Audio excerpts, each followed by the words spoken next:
Today on the show, we're going to discuss the release of the Jeffrey Epstein files, or lack thereof. Today on the show, we're going to discuss the release of the Jeffrey Epstein files, or lack thereof. Discuss the Trump-Zelensky meeting and the backlash from that. Also, in less than 2 weeks, we're going to face another government shutdown and the upcoming State of the Union address. Thanks for listening.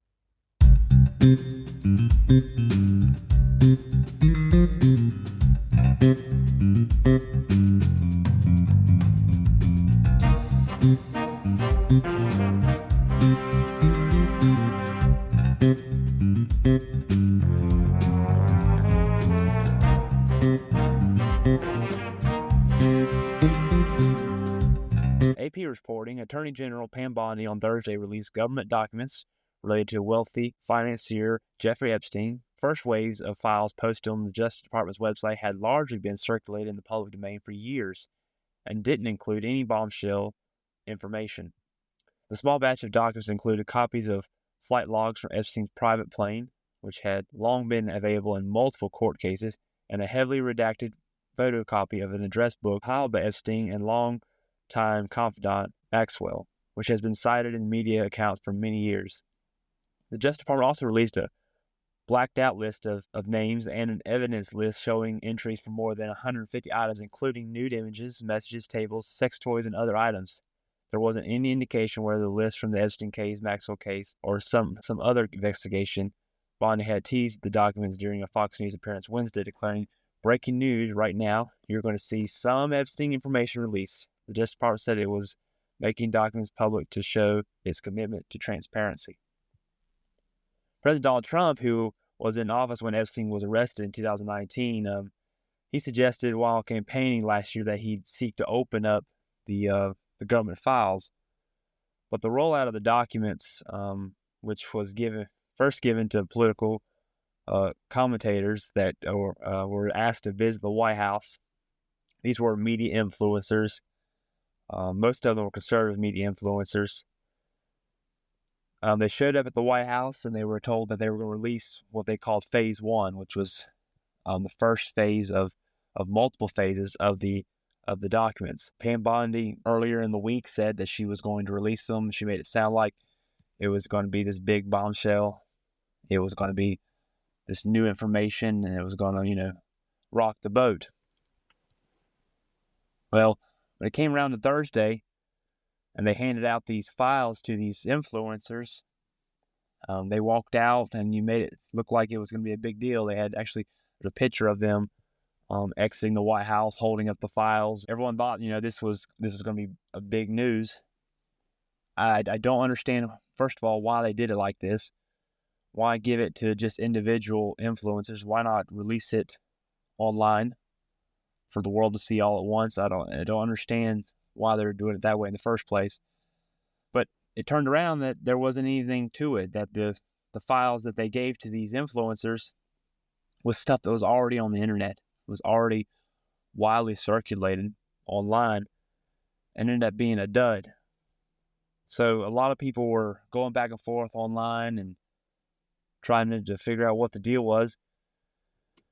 Later, I believe it was Friday, Pam Bondi, the Attorney General, said that she contacted the FBI and that the FBI in New York had not given all the files to her and that it held some back. And she basically kind of started blaming the FBI. She actually wrote a letter to the FBI director, Kash Patel, saying that, she expects all the files to be released and they were not, and that he needs to get to the bottom of that and figure out why they weren't released and who withheld them. Now, if someone in New York in the FBI office did purposely withhold documents or even destroyed them, then obviously that individual needs to be charged with a crime, obviously, because that's going to be a crime. Is this an attempt by Pam Bondi to just push the blame to someone else? I'm not sure at this point. But this was kind of embarrassing. This is kind of embarrassing for her. It was kind of embarrassing for the Trump administration. These files being released was pushed up and propped up by Donald Trump during the campaign. And we all thought, by Thursday we would finally start to see some real names, some real evidence, some conspirators of Jeffrey Epstein, the people that were involved in his sex trafficking. And let's be honest, we all believed that it was going to be some famous people on that list. And it turned out to be a nothing burger. So where does it go from here? There supposedly is an investigation going on in the FBI in New York, and we'll see what comes of it. But it's kind of embarrassing. Over the years, thousands of pages of records have been released through lawsuits, Epstein's criminal dockets, public disclosures, and Freedom of Information Act requests. In January 2024, a court unsealed the final batch of trove documents that had been collected as evidence in a lawsuit filed by Epstein's victims. Much of the material, including transcripts of victims' interviews and older police reports, had already been publicly known. Like I said, it was they included mentions of Trump. Even they mentioned former President Bill Clinton, Britain's Prince Andrew, David Copperfield, the magician, as well as testimonies from multiple victims. Who I think even Michael Jackson was mentioned in the documents. So there was these hints at big names being on this list. Now, obviously, just because you knew Jeffrey Epstein doesn't mean you were involved in his sex trafficking. Obviously, that doesn't mean you're a pervert. Just because you knew him and you went to parties with him and you were around him some. But this was all pushed and propped up, and I don't know exactly what happened here. It's almost like the Attorney General pulled the trigger before they were ready, got the cart ahead of the horse. Maybe that's something that happened. Or is there truly, individuals in New York in one of the FBI offices who really tried to prevent this from happening and really tried to hinder these files being released and maybe even destroyed some evidence? Like I said, there's an investigation going on, so maybe they'll get to the bottom of it, but it looks bad. Because when you do stuff like this, you have something like this that is considered, Jeffrey Epstein has a lot of conspiracies around him. The way he died in prison is one of them. Many believe he was suicided, if you will. He did not commit suicide. He was suicided. There's also, like I said, plenty of names associated with him from famous people on the left and right, internationally. And so when you screw something up like this release, no matter whose fault it is, it just feeds more conspiracy theories. Is there even really anything to it? Is there any files actually left that actually has names on them of famous people? I don't know. There's a good chance there isn't. There's a good chance there really isn't nothing there anymore. That what was there was destroyed a long time ago. If there's famous people on these lists, on these flight logs, on these guest lists, don't you know these rich and famous and powerful people are capable of getting rid of them so that they're not implicated in a crime? It's possible. Bottom line is, I hope they figure out what went wrong, they get to the bottom of it, and are able to finally get out all the information. And if it comes around where they finally get the information together, figure out what happened here, release it online. Don't give it to some right-wing media influencers and YouTubers and then have them bring it out. Put it online for everyone to see and release it all. Don't have phases. I don't know why it was done like this, and I don't know why it was pushed and made this big deal by Pam Bondi on TV and then turned around to be nothing. I don't know. But it needs to, if there is something there still, it needs to all be released at once so everyone can see it at once. Just makes more sense that way, and it clears up the air. In other news, the Trump Zelensky meeting in the Oval Office, we're going to kind of go through some of the backlash and of all of that. We talked about in the previous show, and it's been all over the media and all over social media, about how Trump and J.D. Vance met President Zelensky of Ukraine. He came to the White House for a meeting.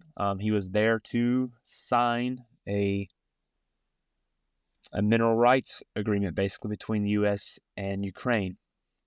This would have benefited both Ukraine and the U.S. Throughout the meeting, though, even early on, you could tell Zelensky had a little bit of an attitude. He was a little bit perturbed.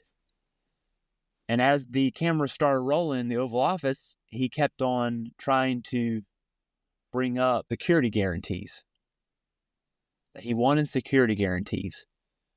They did not only just want a mineral rights agreement to be signed or an agreement between the U.S. and Ukraine. He did not only want that economic benefit, but he wanted security guarantees attached to that. And I honestly believe that Zelensky ended up just shooting himself in the foot in this.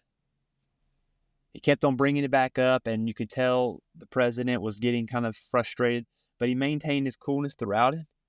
Really, Trump was the adult in the room in this. Even J.D. Vance kind of started on Zelensky early on, but Trump, even after multiple times, kept his cool. You can go and listen to the whole back and forth in the Oval Office, but to me, the bottom line is I think Zelensky shot himself in the foot. He had a chance to have real ties with the U.S., economic ties, that would have been lasting, that would have, in and of itself, brought its own security guarantees. Because anytime you think about it, anytime you partner with another country, that country now is going to be trading with you. There's that financial incentive there. I mean, most likely if we were mining for rare minerals in Ukraine, we'd have U.S. personnel in Ukraine throughout this time period. And that makes it where Russia's less likely to attack again. It just is. It ties our countries together. Zelensky wanted more guarantees of security. He wanted more than what Trump was initially wanting to give. Instead of just accepting what he could get, he wanted more, and I think he ended up screwing himself over. Like I said, Trump was pretty cool at first, even after Zelensky made a lot of smart remarks and kept on pushing issues and was kind of being somewhat of a jerk to the president and vice president. Eventually, J.D. Vance got tired of it and ended up pushing him and pressing him on things, and then it just kind of exploded from there. Does this benefit Russia? This explosion on live TV? I'm not sure. We'll see. Is it a good time now for Russia to turn around and dump a bunch of troops in the battlefield and try to make a big push, because he knows that Putin knows now that the U.S. is not interested in giving more money to Ukraine, and the Ukrainian deal with the U.S. is not going to work out. At least that's the way it appears right now. We will see, but I think Zelensky's the bad guy here. Zelensky came in with an attitude. He wanted more than what the deal was agreed to. And there's even a lot of rumors going around that he met with Democrats before the meeting and that they pressured him to not accept the deal. And if that's the case, shame on them. Does not surprise me. But Zelensky's the one who shot himself in the foot in this. Now, will this cause the European Union to get more involved? And Zelensky then to turn and try to buddy up against the European Union and have them get more involved with finances and troops? Maybe. There's always already a hint of that as a possibility, and maybe that's a good thing. They need to get more involved. It's their continent. But we'll see how this all turns out. Of course, the media was losing their mind. It was all over the place, all over social media, all over the mainstream media. The intelligent group of individuals from The View, that bastion of intelligence, The View on ABC. Boy, if you want to go and get some deep commentary, some intelligent commentary, ain't that the place to go? And of course, one of the smarter ones among them is Whoopi Goldberg. We'll play a little bit of what she has to say. This is a leader of a sovereign nation, and you are doing theater with her because you're trying to show that you're the hard guy. But I don't think anybody wanted you to be the hard guy. I don't think you asked anybody how they felt, how people who voted for you. You didn't ask them how they feel about what you're doing. You didn't ask them if they want to be operatives of Putin's government. You haven't asked that. Woo! Intelligence. Wow. We did vote for that. We voted for a strong leader to stand up for us in meetings like this. Did I want it to go down like this? No. But we did vote for it. The majority of the American people, the popular and the electoral vote, went to Trump. American people wanted stronger leadership. So yes, we did vote for it, Rogie. Well, she continued, so more of that. I'm sorry. I do stand with you, Zelensky, because you've been fighting, your country's been fighting, and you've been doing it on your own, and you've been getting help. But I stand with y'all because nobody should ever be able to come to your country and say, this is my country. We have a habit of doing that. Many countries in our world have a habit of going in and invading other countries. And we've said, I thought for the past at least 100 years, we don't like that. Yeah, right. We don't want to do that. We don't want to be that. And here we are. Who are we? What did you think when you watched this Saturday? Intelligence. Raw intelligence. We have to with Ukraine. The president was prepared to do that. He wanted to bring economic ties, okay? Trump wanted the deal. He wanted the deal. Throughout the Oval Office meeting early on, you could tell he just wanted to get through some statements and get in the room and sign a deal. We have to with Ukraine. We gave billions of dollars to this country on the other end of the world, while the neighboring countries have not given near as much as we have. Countries in the European Union and Europe have not given nearly as much as we have. We have bared that burden. We have carried the water as usual. So you're going to lecture people on TV and tell them that we haven't supported Ukraine? We have. But unlike Joe Biden, President Trump wants an off-ramp. We can't just keep on giving money to these people, this country, year after year. There has to be an end. There has to be an off-ramp that we go on to bring an end to this. If Biden was still in office, we'd just be giving them blank checks every couple weeks with no push for an end to the war. But Trump comes to office and he's like, we're not doing this indefinitely. We're not going to do this indefinitely. We'll support you, but we've got to get an end to this. And that's kind of the way it's always been. It was never going to be where we just continued to give billions and billions of dollars and Ukraine ended up pushing back the Russians and taking their whole country back. It wasn't going to end up that way. It just wasn't. You got many on the left and the right had different opinions on this. Many on the right, you see this desire to become isolationist and just not give money to any country. I think it's the wrong attitude too. I don't have a problem with helping other countries out in time of need like this. Because if we don't, someone else will. If we don't try to influence, someone else will. But there has to be an end. There has to be a push for a ceasefire, a push for some kind of peace. And I believe Trump really wanted that. And he wanted this deal to go through. And either Zelensky's wanting a different deal, wanting to get closer to Europe, wanting to was influenced by the Democrats earlier before the meeting to reject the deal so that they could sabotage Trump? I don't know. So it'll be interesting to see how this all lays out. If this means that Europe is now going to be more involved, like they should have anyways. We'll see. In other news, Pope Francis suffers 2 acute respiratory crises, according to the Vatican, on Monday. He suffered what they're calling a respiratory crisis. It's a complex medical situation that was less dangerous than Friday's bronchospasm, the Vatican announced.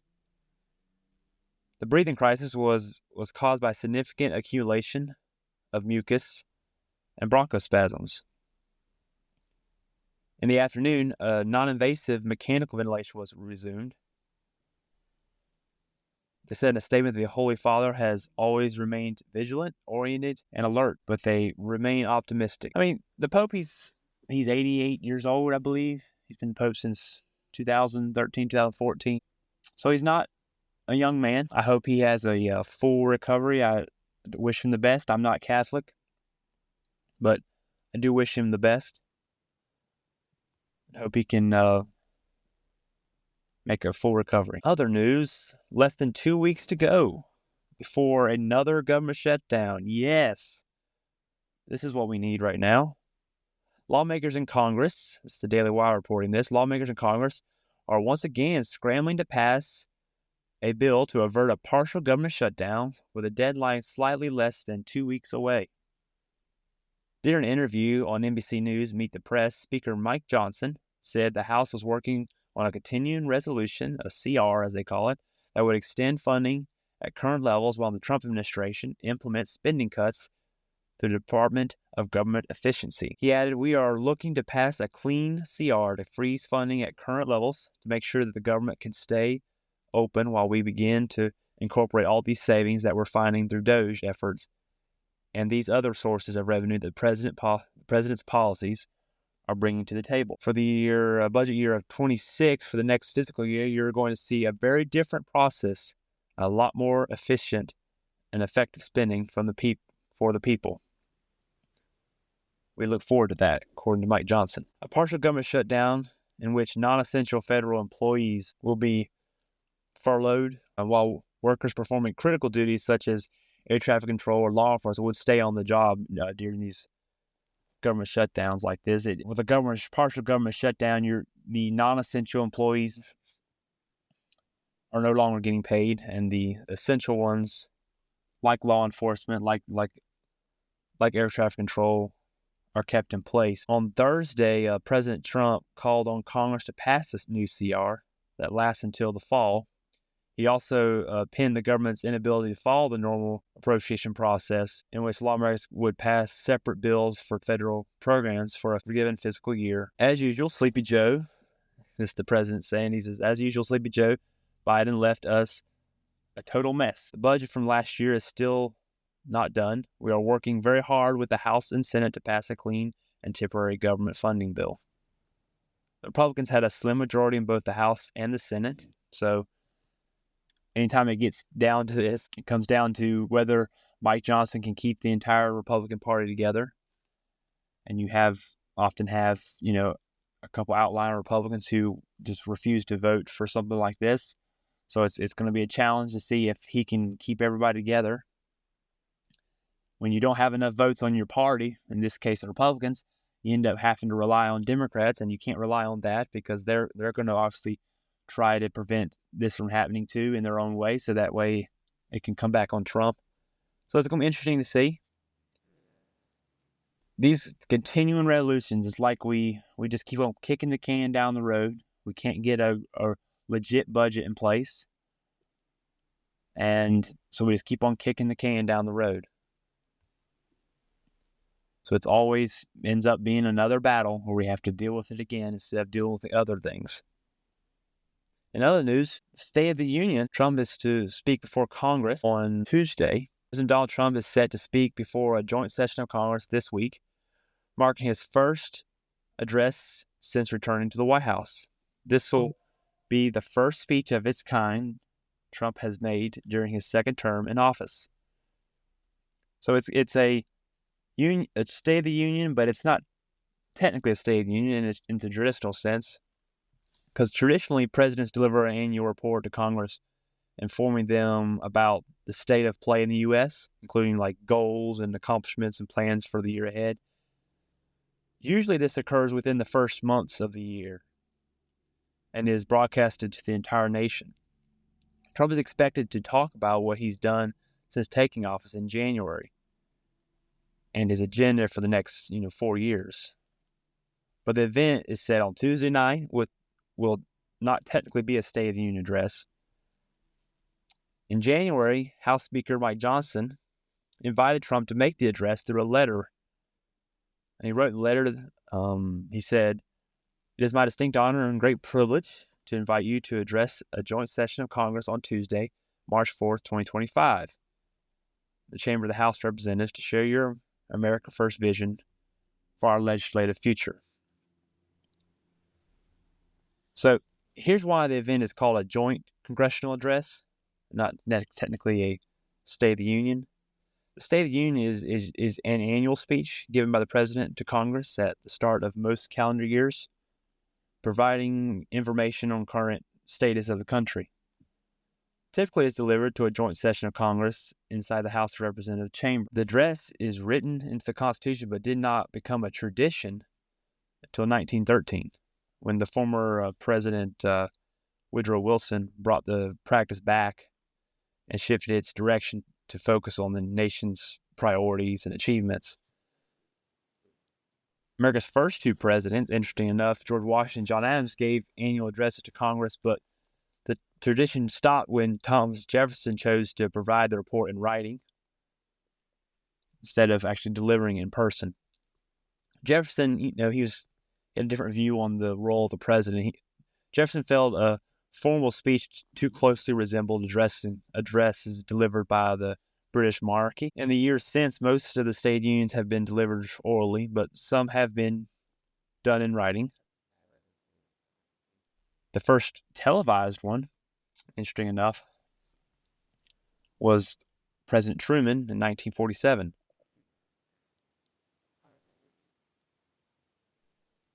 So it will not be an official State of the Union address. I mean, because technically, the president's only been the president for 2 months. He hasn't even had a whole year to look back on. But it will be interesting to see what he has to say, especially since, the Zelensky meeting didn't go well. So now there's that, it's kind of up in the air how that's going to work out. And also, the legislature has not really been involved as much. The president has signed a lot of great executive orders and making big moves. But it's time to get some things in writing and passed into law so that they are harder to change. Because the problem with executive order is that it can be changed by the next president, by the next executive. So it's really important to get something into law that keeps that from easily being changed. So I hope it goes well. I hope he is able to lay out his agenda. I hope he's able to maybe announce something more on the Ukrainian deal, on the Ukrainian war. We'll have to wait and see what happens. One thing you can guarantee, it'll be interesting. Trump has moved fast. He has been pushing fast. This is probably why he was wanting to, have a speech like this. Things are moving quickly. The president's moving quickly, so it'll be interesting to see what his agenda, what agenda he'll lay out in this speech. That's all we have today, folks. Thanks for listening. Please subscribe. Continue to listen to us as we continue to grow. Bye.